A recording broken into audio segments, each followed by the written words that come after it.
नमस्कार। ज्योतिष सीखने की कड़ी में आज है पाठ संख्या 3। आज हम बात करेंगे 9 ग्रह, 12 राशियां और उनके स्वामित्व के बारे में।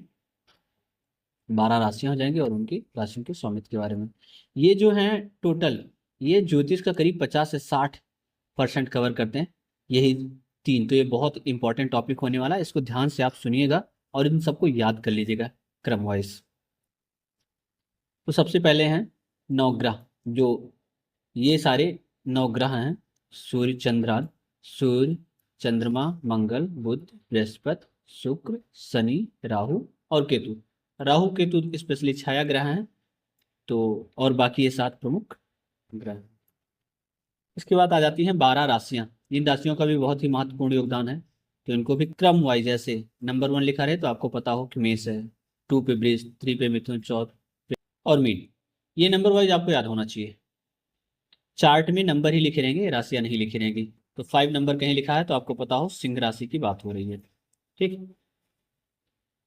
राशियों के स्वामी पर देखो, राशियों के स्वामी को याद करने का 2 तरीका है, जो मैं एक ट्रिक बताता हूँ याद करने का। अगर आपने ये राशियां याद कर ली, ठीक, 1 2 3 4 5 6 7 8 9 10 11 12 याद कर ली, तो इसकी एक ट्रिक है।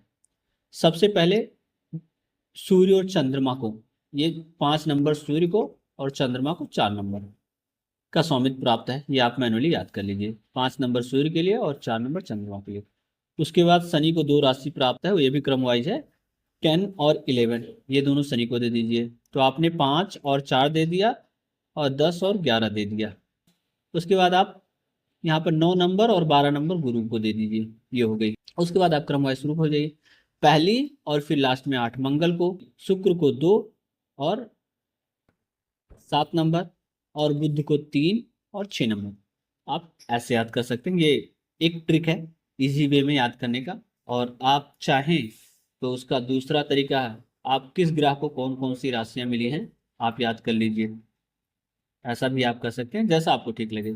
जैसे यहाँ पर आप देख पाएंगे, सूर्य को 5 नंबर का, चंद्रमा को 4 नंबर का, मंगल को 1 और 8 नंबर, बुध को 3 और 6 नंबर, बृहस्पति को 9 12, शुक्र को 2 7, शनि को 10 और 11। राहु केतु छाया ग्रह है, तो इनको कोई राशियों का स्वामित्व प्राप्त नहीं है। तो ये थे प्रमुख। इनको आप याद जरूर कर लीजिएगा, क्रमवार याद कर लीजिएगा। सारी ज्योतिष की जो 60-70% फलादेश होती है, इन्हीं के आसपास घूमती हैं। तो क्रमवार ही आपको याद होना चाहिए। मिलेंगे नेक्स्ट पार्ट में, तब तक के लिए आप इसको पढ़ते रहिए और याद करते रहिए। नमस्कार।